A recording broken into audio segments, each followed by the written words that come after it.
What does it take to run a successful service-based business? It takes you being a psycho a little bit. And I say that in the most every sense possible. I think a lot of people get this wrong in life of I need to act a certain way in a certain demographic or meeting or group or whatever just to fit in. And it's like, no, you need to be yourself.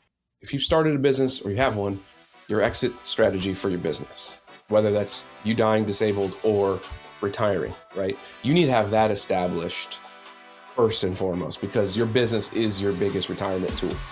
Stoy Hall is not your average financial professional.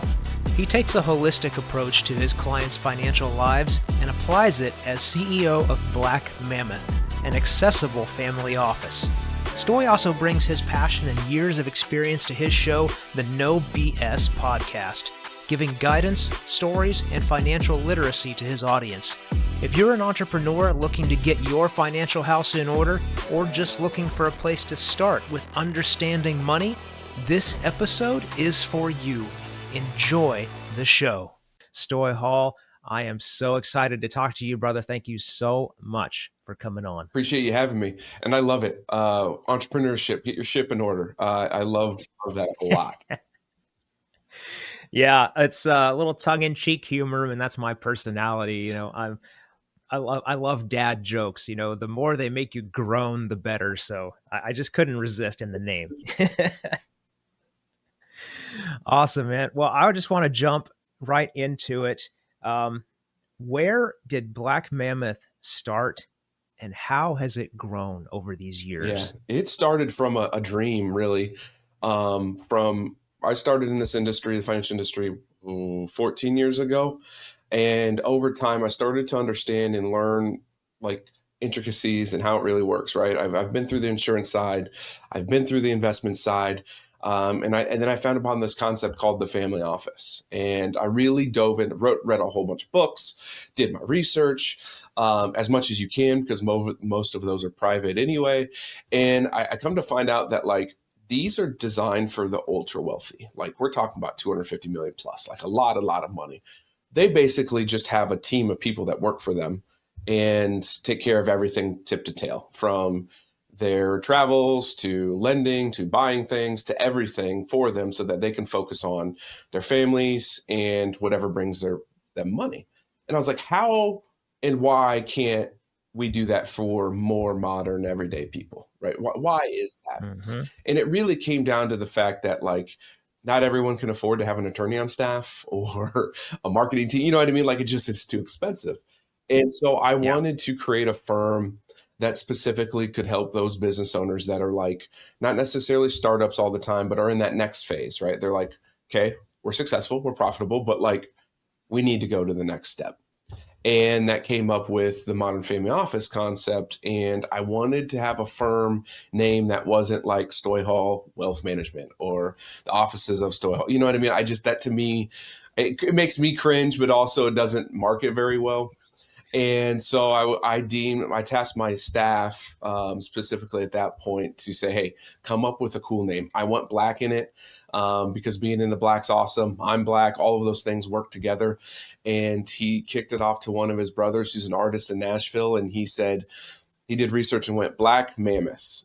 Obviously, the Black you got, but mammoths led all creatures at that time to prosperity and protected them on their journey to water or to food. And from there, it just clicked, right? It was like, we are the protectors, we're the leaders, we're going to keep you in the positive light, but we're going to guide you on this journey. And combining that with the modern family office, it just kind of, it bloomed. And so that was in 2020 when we launched. And now fast forward, 5 years, we're still on that journey, right? We're still doing exactly what we've been doing, but now we're adding more tools to it, right? And the huge concept of what we do is it's not all in-house. My job is to work for you and go vet out these other professionals, vet out these other vendors that are necessary. And by doing so much of that, I've now got this huge network of resources that when I speak to people on podcasts or in person or wherever, I can now go, oh, you know what, you need to go meet with Joe, or you need to go meet with Zach. Like because of that, And they're already vetted out and can be trusted. And so that's kind of been our journey throughout just Black Mammoth's history. It's just been really cool to kind of change and attack it from a different perspective. And so that's what we do. That's what we're about. I love it, man. And I really think it's a unique approach to, number one, building a network, like you were saying, but number two, helping to maybe keep the costs for your clients down, because maybe they don't need the entire staff of a family office. Maybe they just need one or two other professionals, and you can really help them tailor, their experience and what they need from that. And I totally agree with you about the networking thing. That's one of the things I love about doing this podcast is I've gotten to meet so many incredible people who are absolute experts at what they do. And yeah, whenever anybody comes to me and says, "Hey Brian, I need somebody that's really good and knows what they're doing about networking." I was like, "Oh, well, you need to meet Steve. That's who you need to talk to." And so it's just, yeah, it's amazing. Absolutely. Love it. Very cool. So you started in 2020, and I can't tell you how many entrepreneurs I've talked to that 2020 was their pivoting point. Now, for you, was that point a realization that you were working for somebody else? You were like, you know what? This just ain't working for me anymore. COVID gave me a lot of time to reflect. I'm done. I'm doing my own thing. Or had you always had this plan and 2020 was the year no matter what? Yeah, 2020 was going to be the year no matter what, irrelevant to COVID, actually more because of the civil rights movement that was going on at that time frame, right? The firm I was with, Centric Advisors, I helped grow in Iowa and whatnot. I'm still partnered with those guys. Like it was never a relationship thing. But in our world, when you now add a family office dynamic, you're now having custody of assets. Now you're having more compliance issues and you're opening yourself up to more audits from the SEC in the state. And part of that was like, guys, I don't want to open up your entire firm to what we're doing because one, cost would go up and it doesn't fit our structures anymore, right? And at that time, the timing of all of that happened at the same time. I was getting family office clients and it was just like, you know what, it's time. And at that point, I wanted to break away and start my own firm that where we can focus on the clientele that are near and dear into our heart. And that is women and minority business owners predominantly. And just being able to change that message and go a different route. It just so happened to be during COVID as well. But you know this, and others do. In our business, my clients came with me. So it wasn't like starting a brand new business and starting fresh and going from ground zero. No, I already had my clientele base. We just changed names, changed contracts, and moved forward with a different vision. So it wasn't as crazy as some of those others that are like brand new, started in the middle of COVID. But it's still, it had its hurdles. And I always say this a lot. COVID specifically was one of the greatest things to ever happen to the wealth industry. As negatively as COVID is, it was very great for our industry because it took us virtual. It Right. took us away from only talking to the people right around the Yes. corner. And from there, now people can meet with whoever that fits them, not just because, Stoy's around the corner. I better go talk to a financial guy. No, they can use social media and the internet to find us of who exactly they want to work with. Hmm. Exactly. And you started going down exactly where I wanted to go next. And the question I have for you is, what does it take to run a successful service-based business? It takes you being a psycho a little bit. And I say that in the most every sense possible. But to run a service based business, you have to care more about people than you do money. Like the money will come, but everything you develop and whatever you have is really for the greater good of whoever you're serving. Mhm. And that doesn't always mean that every hour is going to be profitable. Doesn't mean that every client is always going to be the most profitable for you. But what you are going to get is you're going to get those returns in memories, experiences, joy, and changing people's life truly. And that is like the hardest thing for people to understand, specifically in the service-based industry, is because of that, right? That means more than me making $2.5 million a year, right? And you got to recognize that in the service business. The other thing you got to recognize is it has a lot to do with you as a person, not like your knowledge, not, what you're able to do or your experience, like literally just you as a human and how you interact and care about other humans. And once you can recognize all of that, then it just becomes like everyday life. I don't feel like I'm working every day. It's what is it? It's Saturday. We're on a podcast together. I don't feel like I'm working. I'm having a conversation with a guy that I just met who's going to be a good friend, and we're talking about things that can help each other. That's the service-based side of things that most people want and need in their lives. They just don't know the right person that fits them. Mm. So with that being said, how important is it for you to put your authentic self out there, like be real with people about who you are and what you stand for? You have to. If you don't, then you're just being fake, right? You're not doing yourself justice. I think a lot of people get this wrong in life of I need to act a certain way in a certain demographic or meeting or group or whatever just to fit in. And it's like, no, you need to be yourself. I grew up in with a white mother. I'm a mixed kid with a black father. And for a lot of you that are listening, you don't know, like when you're light skinned is what I'm called, you're not welcomed by the whites or the blacks, right? You're kind of in this mix. And so I grew up being this amoeba of like trying to fit in Mm. everywhere. And once I finally launched Black Mammoth and realized, no, I get to be my authentic self all the time is both freeing and joyful for me, but also attracts the right people to my conversation. And you got to realize there's what, I don't know, a few billion people out there in the world.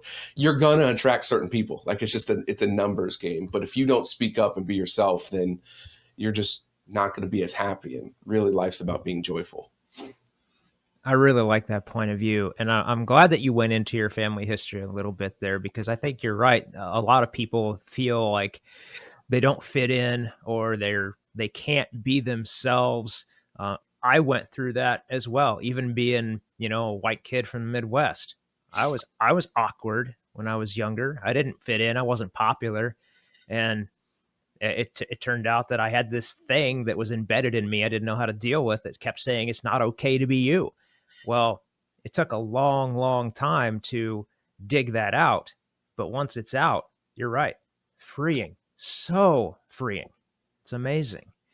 And talking about your family and where you came from, where did this passion for financial wellness come from with you? My mom's love language was gift giving. Okay. That's what it was. Whether it was buying me stuff for sports or gifts, it didn't matter. Like that was her love language.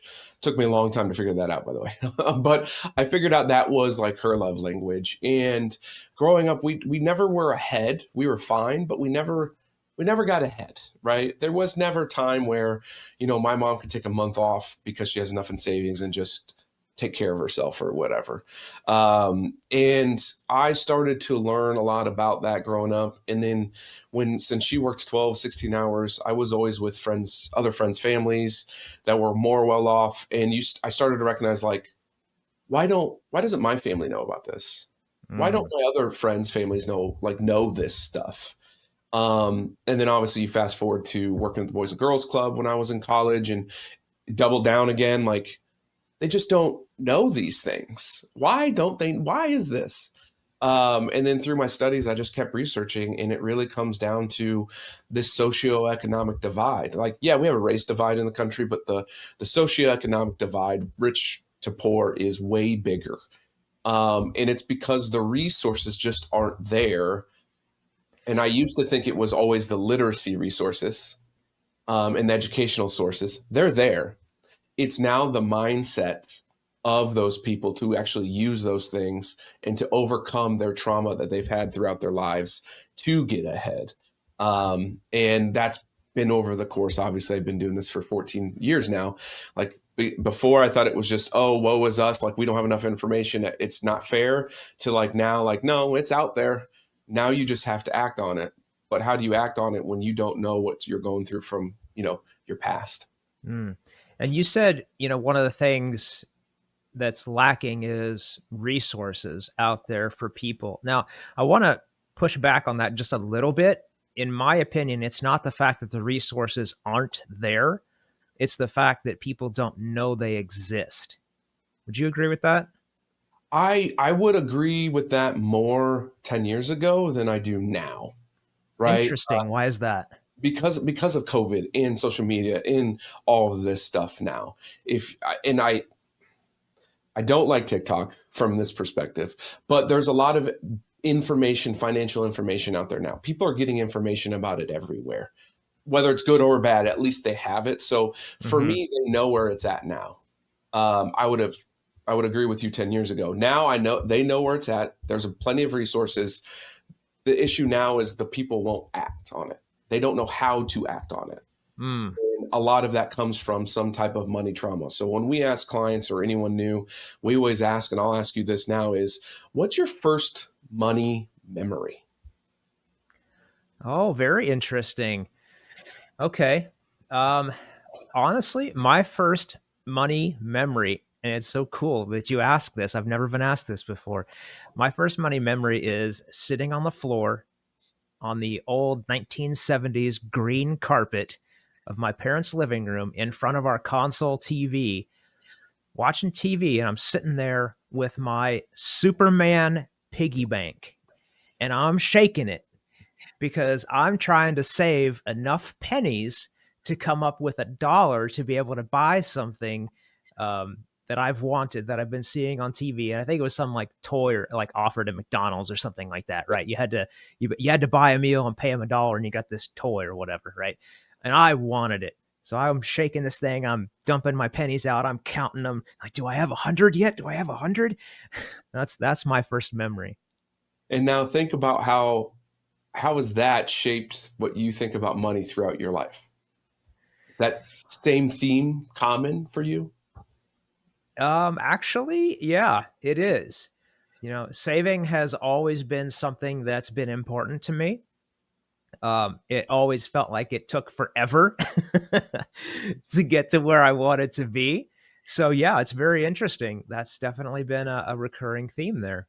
Yeah, and that's where I've gotten to, right? I figured all this out. Like mine was I finally made some money and I wanted to buy my mom an ice cream cone from McDonald's. And I did. Brought it outside and my friend scared me and I crushed it and dropped it on the floor, right? My memory is more negative and causes emotion and more pain, right?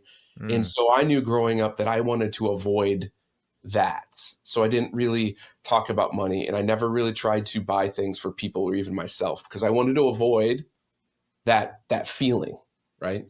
For mm, you, it was more savings in something joyful. And throughout your life, now that's been your thing. And so over the course of my career, I figured out like that usually whatever situation that is how we are as adults if we don't recognize it and work on it. And so majority of people nowadays don't know that memory. They've never been asked that before. And has it positively or negative affected them where they're at today? And you have to overcome that and recognize that first before any of this information that is out there or you could find will really stick at all. mm. Man, this was so great. Guys, if you have any kind of issues with money, just rewind this about a minute or two and rewatch that segment because that was phenomenal. Thank you so much for taking me through that. I really appreciate that. Oh, I appreciate your story. That was awesome. Yeah, well, we're podcasters. We're here to tell stories and try to make it as vivid as possible. So I try, I try. Um, and one of the questions I wanted to ask you, which I really feel we already kind of addressed at least a big part of it, is when you talk about the money mindset and people's thoughts towards money, what are what are some of the things like that stand out to you that need to get fixed in order to have a more positive relationship with finances? Yeah. One, that your money works for you. You don't work for your money. Okay. A Mm, lot of people think like, I just have to make more money and more money and more money. That's you working for it. You need to focus on like what brings you joy, whether that's life experiences, it doesn't matter, right? There's a plethora of things, but whatever really brings you joy, and then align with how do I achieve that? Well, that means I need to work or make this much money so I can actually have that experience. When we start tying everything to like I need $1 million, you start to put money on a pedestal and mhm. then bad decisions happen and then you overspend on things and then it just starts to snowball. But when you put experiences or people or your kids or whatever up higher, those decisions that you're making to get there are a lot different and more aligned. And a lot of people just don't do that. No, you're 100% right. And I just wanted to piggyback on that because one of my mentors, this is a coach that helps people get their lives in order and also grow and start very, very successful businesses. This is one of the things that he says is money has to have a purpose. Like you just said, you can't say, "Oh, I want $1 million." Well, that's fine, but the universe and your subconscious is going to ask you why. What do you want it for? What do you want to do with it? Like we're not just going to make this happen with no reason. So I'm really glad that you said that because I 100% agree, and so do a lot of very wealthy and successful people. Absolutely. Yeah. Oh, goodness. Well, again, guys, rewind that a little bit. Figure out what you need to fix in your life and go do it. Oh, my goodness. All right. Well, now I want to talk about the entrepreneurship side since this is Get Your Entrepreneurship Together after all. So, what are some of the things that entrepreneurs need to be conscious of when it comes to their financial situation, specifically in starting and running a business? Yeah. Two key cogs that we can go deeper into, but the two overlying themes. One, no one has their ship together. You're welcome on that one. But really, not one small business owner, entrepreneur out there has any of their ship completely together. It's not possible. Two, not one successful, wealthy person in this world has done it alone. Mm. So think about those two concepts, right? No one has everything organized and together as much as you think, and no one's ever done it alone. Okay. Now go back into how are you running your business? Now, there are things that we have to wear hats as business owners, regardless, because we just don't have the funds to go delegate it. However, you need to set that business up with processes to remove that from you as soon as you can, because you have a skill as a business owner, right? Whatever it may be. It might be making the widget as opposed to running the business that makes the widget. And that's okay. But you need to find what really brings you joy and what you're good at. And then you need to delegate and get a team to replace all of the other things in your life. And in doing so, you will grow exponentially from there. Business owners typically fail because they get burnt out and overwhelmed because we have so many things that we have to deal with, right? HR, payroll, taxes, books in general, contracts, what happens in the market doesn't happen in the market, clients, products, like there's just layer on layer on layer and layer and layer and layer. And so you need to recognize that you need that team. And that team doesn't have to be internal. It could be external. It could be coaches. It could be advisors. It could be whatever. The team, you need one specifically. And then the first one, just you got to work on getting organized, but it'll never be perfect. So wherever you're at, if you're like, man, I just really want to do this one more thing before I launch it first. Figure it out later. Because the people that are watching or waiting or whatever it is don't understand that it's not perfect and know that you're going to work on it and it's real and authentic as opposed to, being perfect. If it's perfect, it's going to look like it's AI, right? Like nothing's perfect. We need to work on this as you go. So those are my two overlying themes for business owners. And great stuff. Absolutely. And I love the little jab there that you put about AI because a lot of people are nervous about, AI is going to take my job or it's going to make me less valuable and all of this. And I think we can kind of go back to what you were saying earlier about having processes in place. And if you can leverage AI to be part of your process, not only can it save you money versus hiring an actual human being to take care of that, if that position is, okay to not have a person behind it, it can save you that dollar, it can save you that time, and it can help you from not burning out. And I want to go into this idea of it's not going to be perfect. In your experience, when you're dealing and working with entrepreneurs, is that something that tends to stop them still? Like they're comparing themselves to what they see out there in like another business that's similar to them, and it's shutting them down? Yeah, I mean, hell, it happens to me, right? It's still to this day. It's something that we all battle through. Now, when you're working with someone, whether it's me or whatever, instead of it stopping you in your tracks, it might just slow you down a little bit before making that decision. And that's all we're trying to do. We're just trying to speed up that thing that happens. But it's a natural human reaction, right? I see someone doing it, or I want it to be this way in my brain, and I need it to be that way. But that's you and your brain. That's not whoever you're trying to sell that to. That's not the public. That's not whatever is out there. And you've got to recognize, like, maybe I'm not perfect. So that might not be the perfect thing. And so I need to get it out there. And then I need to get feedback and take that criticism, feedback, or whatever, and make it better. And then just keep doing that. The thing is, if everyone thinks about that, that's your life too, right? You didn't come out of the womb perfect. You're still not perfect today as a human. You're just working to get better every day. That's exactly what your business is. It's the very same philosophy of a journey. I need to just get better and try to get it better, try to make it better, adapt here. Maybe I have to apologize for this, let people know I'm going to make mistakes, but ultimately we're going to fix it and we're going to get better for that next opportunity, person, or whatever. Mm. How important is feedback when it comes to that process? The most important. And if you're not asking for it or getting it, then you're only spinning in your own brain, right? Like, truthfully, I learned that a lot when we transitioned 2023. I had a business partner and we separated and went from there. And I did a whole new survey with my clients asking them, like, hey, we have a lot of technology. We use a lot of technology.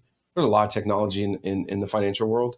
And most of them were like, yeah, we rarely use it. Like, we don't. I'd rather just you build out an Excel sheet that has my report on it and just that's it. I don't need all the fancy things. Mm-hmm. And that really hit me from a couple of reasons, because I just saved like $25,000 a year on tech, which is sweet. But the other of, like, humans just want what they want to see and how they want to see it. Mm-hmm. They don't always necessarily care that's this high-tech, pretty-looking thing. They just want the information and how they receive it. That's it. And it's really dumbed us down and simplified us a lot. And I think getting that feedback not only saved me money and time, but it also brought me closer to those clients to relate to them on a deeper level that I didn't think about before, because I was just assuming that they want the next hottest thing, like, we read in the media all the time. Mm-hmm. It made you see your clients in a different light. Correct. Yeah. And therefore, it sounds like it allowed some freedom for you as well. Oh, yeah, absolutely. So there you go, folks. Feedback, like one of my coaches says, is the breakfast of champions. Yeah. Shout out Richard Lonsberry if you see this. Love you, brother. But yeah, let's talk about the whole entrepreneurship journey and the financial journey, so to speak. So when you're working with business owners and you're taking a look at what they're doing, their books, their balances, what they're investing in, buying, what are the most important things that entrepreneurs need to pay attention to financially as they're doing business? Do I have more money coming in than I have money going out? Okay. Back to the basics. If you have more money coming in than you have going out, you can fix a lot of things, right? We can make it work. We'll fix it. That's first and foremost. The second is you need to know when things are going to happen. You need to be able to project that. A lot of us get lost in the weeds and are looking backwards in the day to day and like, oh no, my staff didn't show up. Those types of conversations. When realistically, you at least once a month have to come back and look at, okay, what's happening in 6, 12, 18 months? Like, what is coming down the pipe that we have to prepare for now, so that way when that hits, it doesn't hurt us, or we can take advantage of that opportunity when it occurs. And for me as a former athlete, all we're talking about is preparation. You need to be prepared in life, right? In football, we used to train for 8 months out of the year to play games for 4 months out of the year and have potentially 11 opportunities, maybe 13. None of those are guaranteed for you. In life, opportunities aren't guaranteed for you either. But if you're not mentally, physically, and fiscally ready and prepared for a situation, then when that opportunity happens, you're going to fumble the ball, or you're not going to be even step up to the plate at all. And so you have to go back, take a look, look at it once a month and go, okay, what's coming down the pipe? What are some things that we're going to have to worry about? And that's a lot of what we do. We meet with them monthly, obviously go over financials, but more along the lines of having those conversations of, okay, things are coming down the pipe. What is it? Are you ready for it? Can we take advantage of it? Or do we need to freeze a little bit, go back to our processes and update something? And so Mm. that's really one of the most important things you can do outside of making sure that you have more money coming in the door than outgoing. Yeah, absolutely. And there's a phrase which I'm probably going to butcher. It's something like preparedness allows the door of opportunity to be opened. It's Correct. something like that. And yeah, I absolutely agree. And it got me thinking about something that love him or hate him, something that Elon Musk does, which is pre-sales. So if you're an entrepreneur and you're thinking about launching a product or a new service, what have you, I'm curious to get your opinion, Stoy. Valuable do you think it would be to do a pre-sale or a pre-launch and have somebody actually put money down on that idea? Yeah. If you can, do it. Why wouldn't you? Right? Why wouldn't you? Obviously have the agreements and stuff set up that if you don't launch at that point, you send the money back. But ultimately, do it. Why would you not do it? You're getting publicity, you're getting brand awareness, you're getting PR spots, you're getting all of the stuff and ramped up. And all that is anticipation. Humans love anticipation. We really do. And so you're building it and building it and building it. And when your launch happens, now you've got this huge wave that, one, you already had gotten paid on, but two, this huge wave of effect that you can ride at a longer period of time. Now, do I agree the way he does things? No, but from a business perspective, it's a smart way to do things, and it's taking that opportunity to build that anticipation to get people to either buy in or be ready to buy in as soon as whatever happens happens. Now, something that entrepreneurs also have to deal with that we probably most of us don't like is taxes, the dreaded T word. Do you help clients navigate the tax world at all? Yeah, we do. It's one of the most fundamental, important things that you have to do. You have to do tax planning. Okay, let me back up. There's tax returns, there's that tax prep stuff, and there's tax planning. Those are not the same. Okay, not every CPA and accountant out there does the tax planning piece all the time, right? We look at it on a quarterly basis, then we get either with that person's CPA or our teams, and we do tax planning at least twice a year. And that means projecting what we're going to see from an income going forward, taking what we currently have, and figuring out what are the best strategies for you to either reduce your taxes now or to reduce your taxes later. Because people think that I don't want to pay, I always want to pay zero taxes. Cool. Me too. And I always want a giant refund. But if you're trying to purchase something or you're trying to put money away for retirement, you have to show income. You have to show income. Then you have to, that means you have to pay taxes. So we have to balance our short-term goals with our long-term goals. And a lot of business owners usually fumble one way or another, right? And it's usually the ones that are in the startup phase, and they're like, "Ooh, I want to get a huge refund. I don't want to pay taxes. We don't have it, right? I didn't save for it, but I want to go buy a house, or I want to buy this next building, or you know what I mean." And now you're showing negative on your income because you took all the tax strategies you could. Well, guess what? The bank's going to go, that's awesome. You made no money, so we can't lend you anything, right? And so you have to balance all of those, and that's what tax planning does. We ebb and flow. We go through every year, and we figure out what's the best for you for that year, but also how does it attach to your long-term goals and planning. Yep, 100%. And speaking of long-term goals, that's kind of what I wanted to take a look at next, which was retirement planning and putting something in place for that. Because being entrepreneurs, we're not working for other people. We don't have the company 401k from Ford Motor Company. It's us. So what kind of vehicles, what kind of strategies are you looking at when it comes to saving for retirement for these business owners?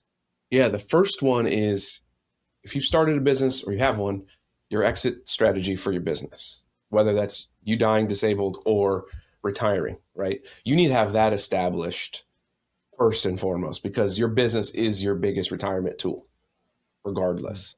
And so if you have an exit that's already built in, then you have that taken care of. Next, there are, let's see, one, two, really three big cogs to helping you with your retirement. You've got either if you're a solo, you can do solo 401k or you can do a 401k.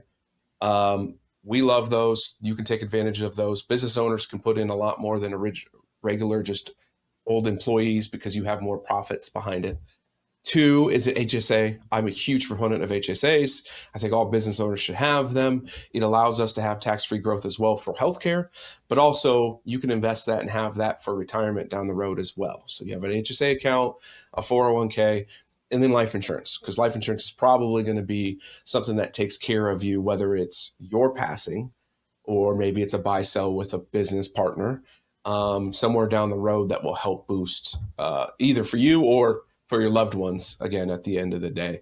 And so we really attack those three key areas, four, if you include exit strategy, as your retirement tool, right? And from there, you can have brokerage accounts and you can buy real estate and other businesses too. But those are the ones that are more qualified that you're going to hear of that we need to take advantage of that will help us with tax deferment, but also get us to our goal of retirement, whatever that may look like for you. Interesting that you didn't mention a Roth IRA. I'm wondering if there was something behind that or it's just a lesser used tool. No, inside 401ks, there's Roth options. So for us, that's all one and the same. Okay. Roth IRAs are really tough for most business owners because you make too much money, right? So we can max those. We usually don't get that income limit there. But if you are under that, absolutely do Roth IRAs. However, inside the 401k, you can do the Roth 401k, right? And that option allows us to put up to, I think it's 23.5 now into it. That's huge. That's a lot more than putting in the 6,500 into the Roth IRA. So we prefer to use the 401k method of using the Roth if it's best for you from a tax purpose, right? As well. So it's all balancing that. But yeah, don't leave out Roth IRAs. However, inside the Roth 401k for business owners, you have ability to put more away without the income limit. I'm glad that you went there because, again, going back to the whole financial education thing, most people don't know that, that option is available, and they don't know the limits of a Roth. They just know I don't have to pay taxes on my Roth money when I take it out during retirement, and that's fine. That's very good. We all like that, paying less taxes. But like you said, from the accumulation side standpoint, you can do a lot more within that 401k. So I'm glad we went down that road. Yep. And then thinking about another thing entrepreneurs have to deal with, wondering what is your opinion on debt? Oh, I love this question. Okay, first, everyone thinks of debt and they cringe a little bit, right? Like, oh, I don't want to be debt free. We all want to be debt free. I will tell you this: there's not one wealthy person on this planet that's debt free. Okay, and they also don't think about it as debt. You know what they think about is leverage. Leverage is what wealthy people term they use. They don't use debt. And it's simple as this: can I leverage other people, humans, like their actual capability of working, or can I leverage other people's money, banks, investors, etc., to make me more money? So if I can take their money and leverage it to do something else that brings me more money, not only to pay them, but bring me profit, now I'm winning twofold because it's going to pay for this asset, and then I'm also getting a profit. That's how you actually build wealth. Now, most people think of debt and they're like, I just want to pay off my debt as fast as I can and never have it again. Well, then what? Right? What happens when you pay off that building or your mortgage? Then what? Now you've got an asset sitting there that is not accumulating. You're not using it. It's not getting you ahead. Is it truly an asset? No, it's really not. And so you need to think about debt as leverage. Can I leverage things correctly? And that includes leveraging credit cards if you want to. Now, that is more of a bad debt in my opinion, but you can still use them to leverage as long as you're doing it in a planned opportunity. Also, I will say that I get asked this question all the time. Should I put all my money towards being debt free or all towards savings and worry about my debt later? One, you need to do both, but you need to do both in a way that fits your life, not what people are saying. Right. So if it makes the most sense for you in your life to have the cash flow to put 100 towards savings and 200 towards debt, do that. But if it doesn't, and that actually weighs more on you, then do 100 towards debt and 200 towards savings. Because the thing is, when you are paying off debt, typically that money is now gone. There's no flexibility. I can't go grab it again. But if you're at least paying the minimums and working towards your debt and you're putting it into savings, at some point you can look and go, my life's pretty good. I can go grab a chunk and throw it towards my debt. I have that flexibility now in case something happens in my life. But if you focus it all towards debt, now you lost the flexibility. And guess what happens if you lose flexibility? You're going to go get more debt. And then Right. it snowballs. The cycle starts over again. Yeah. Yeah, 100%. Um, Again, education, man. I'm really glad that we're talking about this because you're right. When people think debt, they start to cringe a little bit. Dave Ramsey is, you want to be debt free and eat beans and rice and all of this, but you're right. There's no one size fits all. You have to make it work for your life. And going back to our previous conversation about cash flow, if you have the cash flow that you can support those incoming assets or leverage, then you'll be able to get them. But if you don't have that cash flow, like you said, the bank's not going to talk to you. If you do get a credit card, it's going to be at some ridiculous rate, like 30% APR or something like that. So yeah, that cash flow is super important. It is. It 100% is. And I want to talk about now the business that you have, because when we first started exchanging information, you let me know that you have just recently relaunched your VIP service. So tell me and tell us, who is that for and what does it do? Yeah. And we're actually remarketing that name too. It's not even going to be VIP anymore. I can thank my legal counsel for that, apparently. But that service, and we'll call it VIP for now, I don't care. We literally had that meeting last week, so that's why I make that joke, and hopefully Okay. All right. Thanks. Business moves fast. Right. What that service is an opportunity for business owners or individuals to say, I need a full plan. Not only do I need a full plan, but I want other experts in there to help me. So, for example, as business owners, we know that we have our taxes, we have our books that need done, we have marketing, we have HR, we have legal stuff from organizational standpoint. And what we do for that day, although we've broken it into a couple of days now, is we not only bring in experts for each one of those chunks, we then deliver you this entire plan that you can implement yourself, that has been looked over by about at least 5 to 6 other professionals, and is exactly step by step of how you need to achieve whatever goals there are, right, for you and your situation. And we also do that for individuals. A lot of people just don't know where they're at. They don't know where they're at compared to where they want to be. And this opportunity in this VIP day allows them like 10 plus hours exclusively to them to not only learn their mental mindset to help them with that, but to learn where they're at financially, where they want to go, and then create a plan for them to implement themselves and to adjust where they're at from the eyes of multiple professionals from our family office, not just one entity or one person. And then from there, obviously, we'll say, hey, we'll throw in a proposal. If you want us to implement it for you, we will. But that day allows us to really get into them and get to know them. The first hour and a half that we meet has nothing to do with money. Zero, I don't care. It is what that conversation started with of, what's your first money memory, right? And most clients end up breaking down. There's tears, right? There's crying, there's understanding. And what it does is allows you to put your guard down and break you down to who you are. And then we can start to figure out what all this other stuff matters. Because if we don't get there, doesn't matter what plan you're given or shown or build or whatever, you're not going to stick to it because you're going to go back to that pre-feeling and not going to get it done. And it's the same exact scenario for people, what is January now, for people in their New Year's resolution to go back to the gym and all of that stuff. If you haven't worked on your internal self, you're going to come back from that gym at some point. And so we take that philosophy within that service and deliver it to them. And then now they can make those choices for them. I'm going to say this versus ask it, and then you can correct me if I'm wrong, but this is an in-person only service, correct? It used to be. Yep, it used to be. Okay. We've actually been able to do it virtually. So when I said it's no longer one day, it's because virtually now we do it, and we do it over a course of about a week and a half, where we'll schedule time. about an hour session with me, and then we'll bring in that expert to focus on whatever chunk they need. And then we do that over about a week and a half now.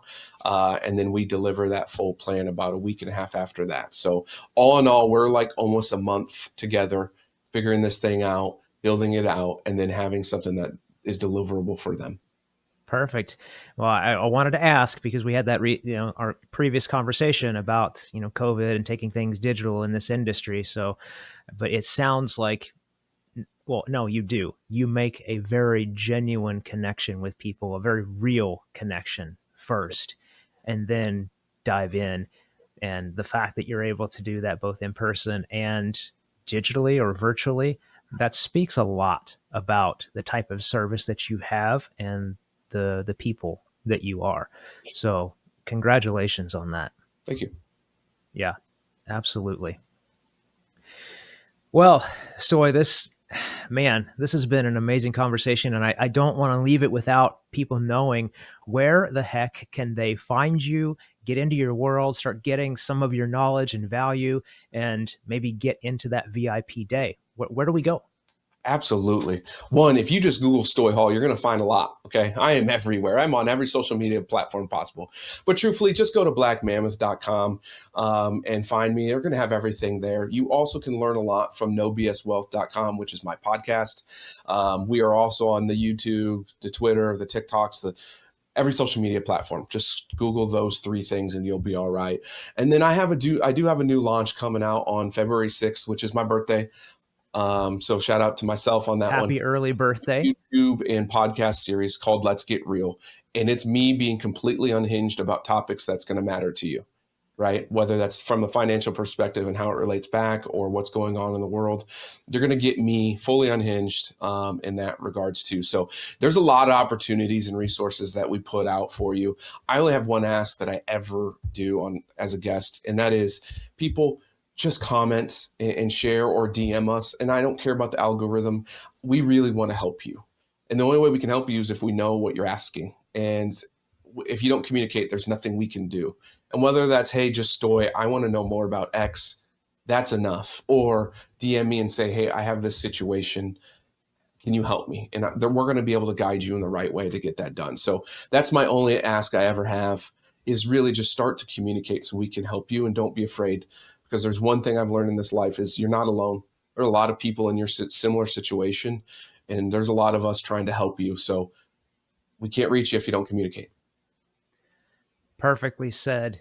Perfectly said. So yeah, guys, comment on this video, comment on any of Stoy's social media. What do you need? What are you concerned about? Because like you said, if you don't tell us, we don't know. Like if you don't tell me the kind of entrepreneurs and experts you want on this channel, I can't bring them on. But if you tell me, I can reach out. Like, hey, my audience wants to hear from you on my show. And we can't help you financially. Stoy can't help you financially if he doesn't know what's going on. So yeah, communication, vitally, vitally important.